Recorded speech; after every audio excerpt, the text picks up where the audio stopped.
Alternative narrative: Noah as angelic entity and the true purpose of the flood. The narrative you're exploring presents a radical theological reinterpretation that inverts traditional flood mythology, positioning Noah himself as an angelic or semi-divine being rather than a purely human patriarch. In this framework, the deluge's purpose shifts dramatically. It becomes God's judgment against corrupted humanity itself, not merely the Nephilim hybrids. This reading transforms the flood from a cleansing of genetic pollution into something far more troubling: the systematic elimination of the Adamic race, replaced by Noah's angelic lineage and whatever survived through supernatural means. Noah's angelic nature. The textual evidence. The Dead Sea Scrolls provide our most compelling documentation of Noah's otherworldly appearance. When Lamech beheld his newborn son, terror seized him. The Lamech scroll describes Noah as possessing body white as snow and red as the blooming of a rose, hair white as wool, and eyes that lighted up the whole house like the sun. Lamech's immediate response reveals his suspicion. I have begotten a strange son, diverse from and unlike man, and resembling the sons of the God of heaven. And his nature is different, and he is not like us. It seems to me that he is not sprung from me, but from the angels. 1. This description positions Noah not as fully human, but potentially as a hybrid being himself, though aligned with divine purposes rather than the rebellious watchers. Traditional interpretation holds that Noah was perfect in his generations, Genesis 6, verse 9, meaning his genetic lineage remained uncorrupted by Nephilim DNA. However, this alternative reading suggests the phrase indicates Noah was perfectly angelic or divine in his generational makeup, fundamentally not Adamic at all. His appearance bore the hallmarks of celestial beings: radiant luminescence, unnatural coloring, and eyes that functioned as light sources rather than merely reflecting light. These characteristics transcend typical human genetic variation or medical conditions like albinism. The ancient texts emphasize that when Noah opened his eyes, they illuminated his entire dwelling as though twin suns had risen inside the house. This supernatural radiance marked him as something fundamentally other than human. 2, 3, 4, 5. According to the Lamech scroll account preserved in the Book of Enoch, Lamech consulted his father Methuselah, who sought wisdom from Enoch himself. Enoch's explanation proves revelatory. The guardians of the sky have inseminated Batanosh without touching her sexually. He should accept this boy as his own and should give him the name of Noah, because the guardians of the sky have decided Noah is the father of the coming generation.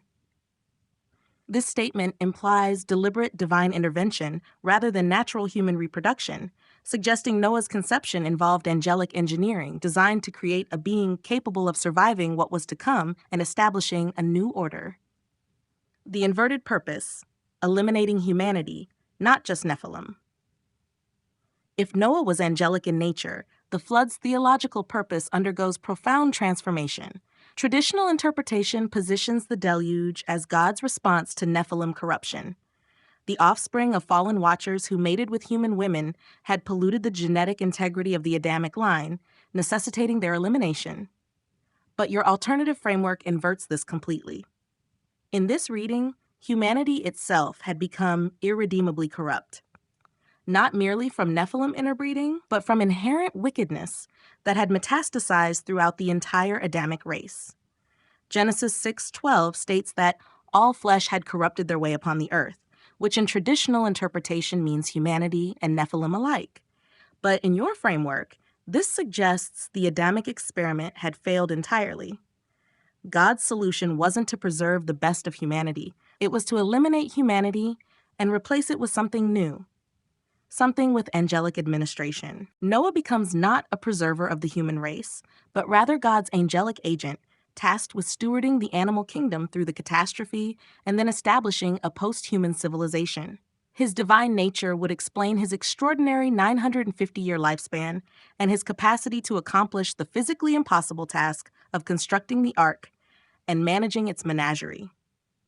As a hybrid being, he possessed superhuman capabilities necessary for such an undertaking. 6. The phrase, "only Noah and those with him in the ark survived," takes on new significance. It doesn't preserve humanity, it ends it. Noah's family represents the first generation of a new species, one carrying angelic genetics and divine authorization to inherit a cleansed earth. The command to be fruitful and multiply, Genesis 9:1, isn't given to humans, but to post-human angelic hybrids tasked with repopulating the world under new parameters. Genesis 9:2 adds a haunting detail. The fear and dread of you shall be upon every beast. This wasn't said to Adam, whose dominion over animals was characterized by harmony and naming, not terror, but it said to Noah's descendants, suggesting they possessed a supernatural quality that inspired primal fear in animals. Beasts recognized something alien in this new race, something that triggered deep instinctual dread. The mothers became sirens. Transformation and survival. The fate of the Nephilim's mothers provides one of the most chilling dimensions to this narrative. These women, the daughters of men who mated with the Watchers, faced judgment unlike anything else in biblical literature. Rather than simply drowning in the flood like the rest of humanity, they underwent a curse of transformation. Book of Enoch 19 verse 2 states explicitly, "And the women also of the angels who went astray shall become sirens." This single line, appearing almost as an afterthought in the Greek manuscript tradition following the description of the Watchers' imprisonment, opens a terrifying dimension.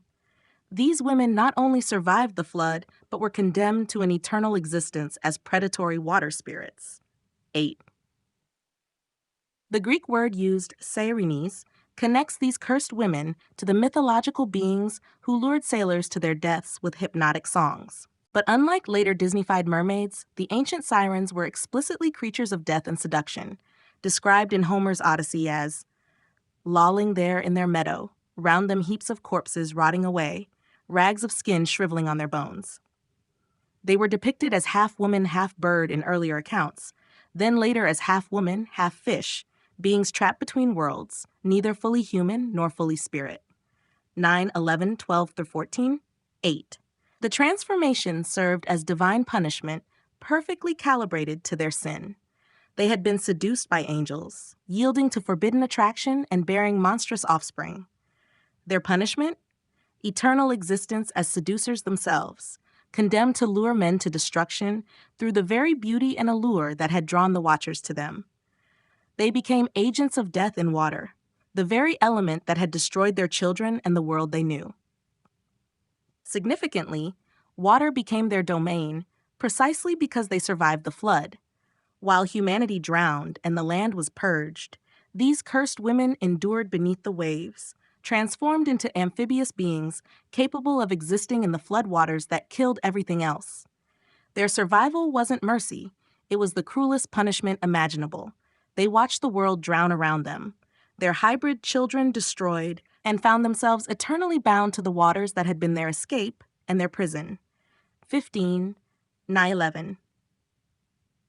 The Ethiopian manuscript tradition of Enoch offers a starkly different account, stating the women will become as peaceful, suggesting they found some form of rest or redemption. But most scholars believe the Greek tradition preserves the older reading, with the Ethiopian version potentially softening a narrative too disturbing for later audiences. The siren reading aligns with earlier Aramaic traditions that may have originally referenced Liliths, Mesopotamian female demons who seduced and murdered men, predating even the biblical Lilith. 8. The connection between Lilith and sirens runs deeper than surface similarities. Both are predatory female spirits associated with water, night, and the seduction of men. Lilith traditions describe her as a spirit who seduces sleeping men and murders newborns. Sirens lure sailors with irresistible songs before drowning or devouring them. Both represent divine punishment for sexual transgression, Lilith for refusing submission to Adam, the sirens for submitting to angels. 12, 13, 17, 14. The Book of Enoch's description creates a supernatural ecology. The Watchers are bound in Tartarus beneath the earth. Their Nephilim offspring die in the flood, but their disembodied spirits become demons that haunt the earth, and their human mothers are transformed into sirens who inhabit the waters and coastal regions, eternally seeking to drag men to watery graves. 1920, 2022, 2024, 9/11, 15. This explains why siren legends appear in nearly every ancient culture with maritime traditions. Greek, Roman, Mesopotamian, Celtic, Norse, Slavic, and beyond.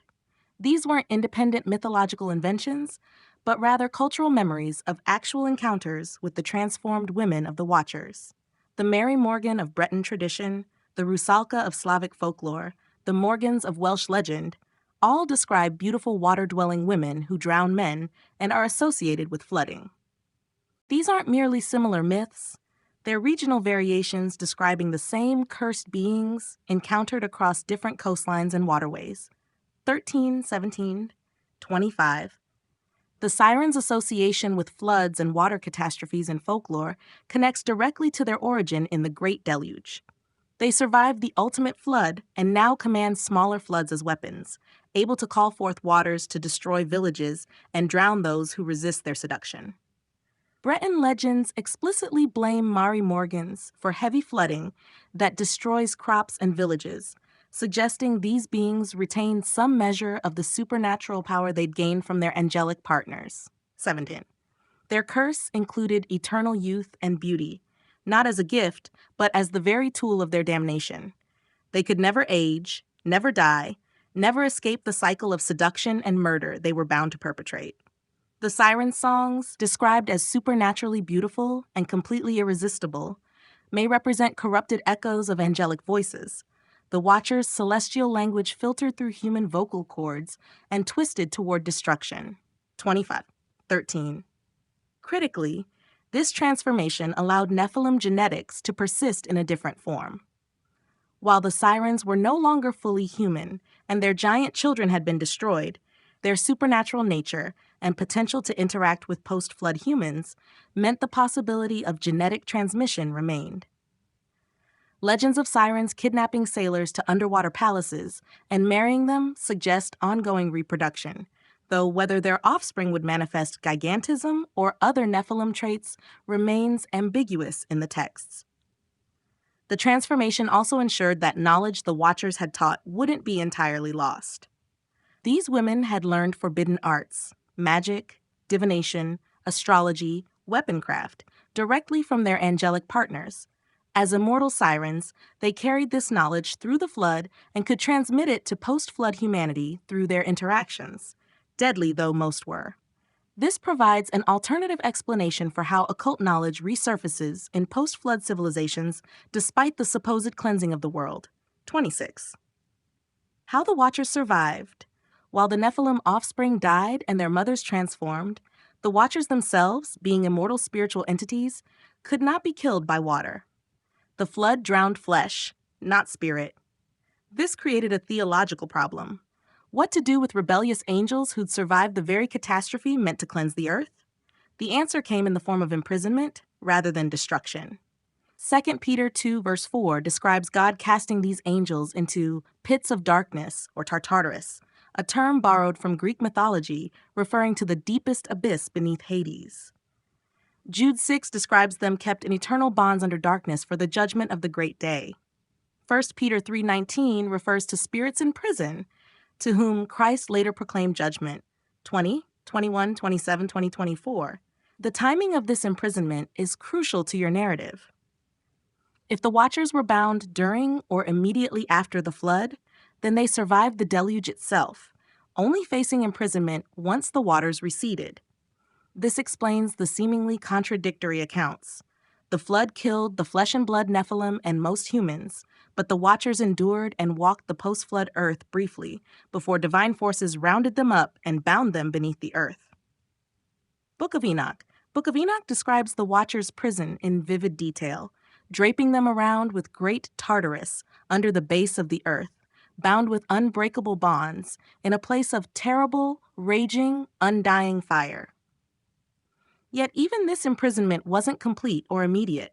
Enoch describes multiple generations of fallen angels, those bound before the flood for the worst transgressions, and others who continued their rebellion afterward, ultimately facing a second wave of imprisonment. 28, 29.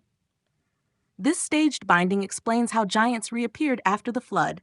Some Watchers remained free long enough to mate with post-flood women, creating a second generation of Nephilim. Genesis 6:4's phrase, "and also afterward," indicates this second incursion. The Nephilim were on the earth in those days and also afterward, when the sons of God came in to the daughters of man. God's promise never to flood the earth again, Genesis 9:11, meant the watchers could calculate they'd face different consequences for a second violation, consequences that apparently didn't deter them. The Anakim, Rephaim, Emim, and other giant clans documented in Numbers and Deuteronomy represent this second incursion's offspring, explaining how giants like Goliath and Og terrorized Israel centuries after the flood supposedly eliminated them. 32. Og, the giant stowaway who survived. No discussion of flood survivors would be complete without examining Og, king of Bashan, whose story epitomizes the narrative's stranger elements. According to Midrashic tradition, Og was the only being outside Noah's family to survive the flood, and he accomplished this not by boarding the ark properly, but by clinging to its exterior as the waters rose. 36. The Talmud, Zevachim 130b, records that when torrential rains began, Og jumped onto the ark and held on tightly. He swore to Noah that he would be his family's eternal servant if Noah allowed him refuge. The text notes something remarkable. The flood waters were boiling hot, yet the rain falling on Og was miraculously cool, allowing him to survive what should have killed any living creature. 37. Why would Noah show mercy to a giant, presumably one of the very beings the flood was meant to destroy? Jewish tradition offers several explanations. Og's grandfather was Shamiyaza, one of the chief watchers who repented before the flood. This act of contrition may have earned Og enough merit for Noah to spare him. Alternatively, Noah made a special niche or compartment in the ark specifically for Og, recognizing divine providence in his survival. 6. Another account suggests Og sat upon the ark's roof, riding out the flood from this elevated position for its entire duration. This would make him a literal stowaway, neither fully inside the ark, which would make him an approved passenger, nor fully cast out to drown. He occupied a liminal space, neither saved nor destroyed, existing in a state of conditional survival based on his servitude to Noah. 38. The dimensions help us understand Og's enormity. Deuteronomy 3:11 specifies that his bed was 9 cubits long and 4 cubits wide, approximately 13.5 feet by 6 feet. Conservative estimates place Og himself at 8.5 to 13 feet tall, though some Midrashic sources claim fantastical heights of 23,330 ells, tens of thousands of feet. Even accepting the conservative estimate, Og represented genuine gigantism beyond normal human variation. 39, 30, 38. One particularly striking midrash claims the floodwaters only reached Og's ankles because of his tremendous height, suggesting he simply waded after the ark rather than clinging to it. This image, a giant striding through waters that drowned the world, following Noah's floating sanctuary, captures the narrative's surreal horror. Og's post-flood career proves equally remarkable. He's identified as the fugitive in Genesis 14:13, who warned Abraham about Lot's capture. As the sole survivor of the war between 4 kings and 5 kings in the Valley of Rephaim, Og witnessed the slaughter of numerous other giants. His survival of both flood and warfare earned him the title, the Ultimate Survivor. 37. Jewish interpretation suggests Og's motivations in warning Abraham were not benevolent but malicious. He hoped Abraham would be killed fighting the 4 kings, allowing Og to claim Abraham's wife Sarah for himself. This dark calculus, using Abraham's sense of justice against him, reveals Og's fundamentally predatory nature despite his oath of servitude. Og's final appearance comes in Numbers 21:33 when he wages war against Moses and Israel at Edrei. Moses feared Og for multiple reasons. The giant had lived for centuries, potentially 500 to 850 years depending on calculations. He possessed the merit of survival and being circumcised, and his physical stature seemed insurmountable. God assured Moses personally, providing the strength necessary to defeat Og. 40, 38, 39, 36, 6. The battle's description borders on mythic. Moses took a mace 10 cubits long, approximately 15 to 20 feet, jumped 10 cubits high, and struck Og's ankle. Even at maximum reach, Moses could only attack the giant's feet. The blow caused Og to trip and be impaled on a mountain peak, though another tradition says Moses beat Og's ankles until he died. 37:36:6. Alternative traditions claim Og tried to destroy Israel by hurling a mountain at their camp. He lifted a peak above his head to throw, but God sent a worm that bored through the mountain, causing it to fall around Og's neck and trap him. This detail, divine intervention through a tiny worm defeating a giant through a mountain, emphasizes that supernatural assistance was required to end Og's centuries-long existence. The genetics of giants, post-flood lineage through Ham's line. If Noah was angelic and the flood eliminated humanity, how did giants continue appearing for centuries? The answer likely involves genetics carried by Noah's sons' wives, particularly Ham's wife, whose bloodline scholars have controversially traced to Nephilim ancestry, 41, 42, 31, 43, 44, 26. Multiple theories converge on this possibility. Naamah as Ham's wife. Some traditions identify Ham's wife as Naamah, daughter of Lamech and Zillah, making her a descendant of Cain. Genesis 4:22 mentions Naamah as Tubal-Cain's sister, Tubal-Cain being the forger of instruments of bronze and iron. Significantly, the Book of Enoch states that Azazel, a chief watcher, taught humans metalworking, suggesting possible connection between Cain's line and watcher knowledge. 45, 42, 46, 26. If Naamah came from Cain's lineage, a line already cursed and separated from Seth's righteous line, she may have carried dormant Nephilim genetics. The Watchers preferentially mated with daughters of men, and Cain's descendants would have been prime targets. Naamah bringing Nephilim genes onto the ark would explain how giant bloodlines resurface despite the flood's cleansing purpose. 42:26. Ham's sin and Canaan's curse. Genesis 9:20-27 describes Ham's mysterious transgression against Noah and the resulting curse upon Canaan, Ham's fourth son. The text's ambiguity, Ham saw the nakedness of his father, has generated numerous interpretations. Some scholars suggest this euphemism describes a far more serious sexual violation. 47:49. Critically, Noah cursed Canaan specifically rather than Ham himself. Why punish the grandson for the father's sin? One theory. Canaan was already showing evidence of Nephilim characteristics inherited through his mother's bloodline. Noah, recognizing the genetic markers, pronounced prophetic judgment on the line that would produce the post-flood giants. 31. Genesis 10:15-19 lists Canaan's descendants, the Jebusites, Amorites, Girgashites, Hivites, and others who would occupy the Promised Land. These are precisely the peoples Israel encounters as giant inhabited territories. Joshua 11:21-22 specifically mentions Anakim living in the hill country of Judah, precisely Canaanite territory. Ham's other descendants in gigantism. Ham's son Cush fathered Nimrod, described as a mighty warrior and builder of Babylon, Genesis 10:8-9. While his height isn't specified, Nimrod's epithet and accomplishments suggest superhuman capacity. Ham's son Mizraim, Egypt, fathered Casluhim, from whom the Philistines descended, and the Philistines produced Goliath, who measured approximately 9 feet 9 inches tall, at 6 cubits and a span, 1 Samuel 17:4. 33. The pattern becomes clear. Ham's 4 sons all show connections to post-flood gigantism or mighty men of unusual strength.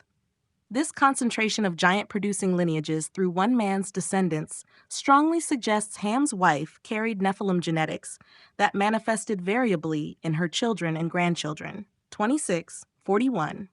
Dormant genes reactivated. Modern genetic research supports the possibility of recessive traits remaining dormant for generations before resurfacing. Dr. Laura Sanger and Ryan Pitterson have documented how genes can sleep and reawaken in distant descendants. If Ham's wife carried heterozygous Nephilim alleles, they might express sporadically rather than in every generation, explaining why not all of Ham's descendants were giants, but enough were to populate multiple giant clans. The wife theory's theological problem. This explanation presents a serious objection. If the flood's purpose was eliminating Nephilim corruption, then allowing a Nephilim gene carrier aboard the ark negates the entire catastrophe's purpose.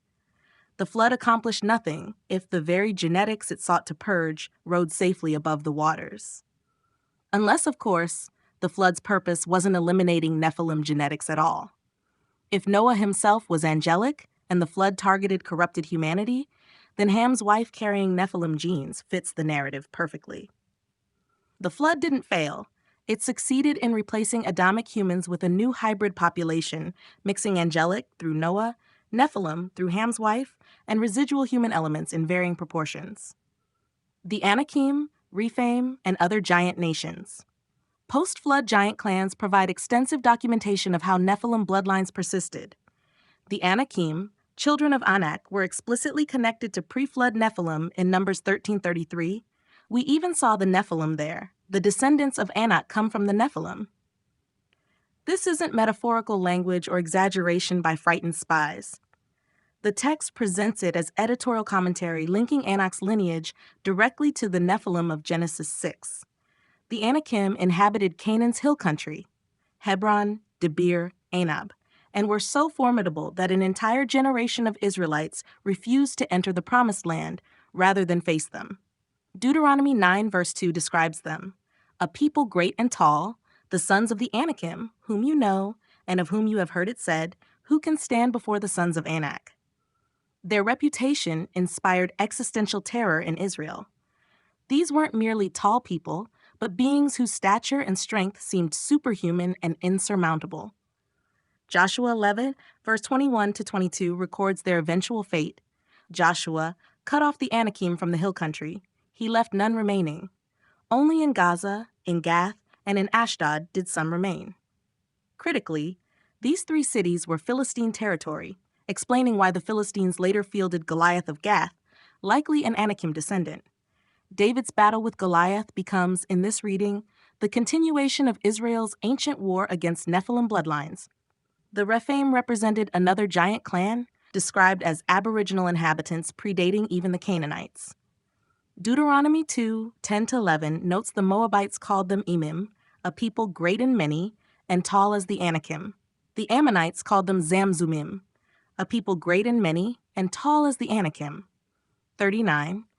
Og himself was identified as the last of the Rephaim, though this designation depends on when the text was written, as other Rephaim are mentioned later.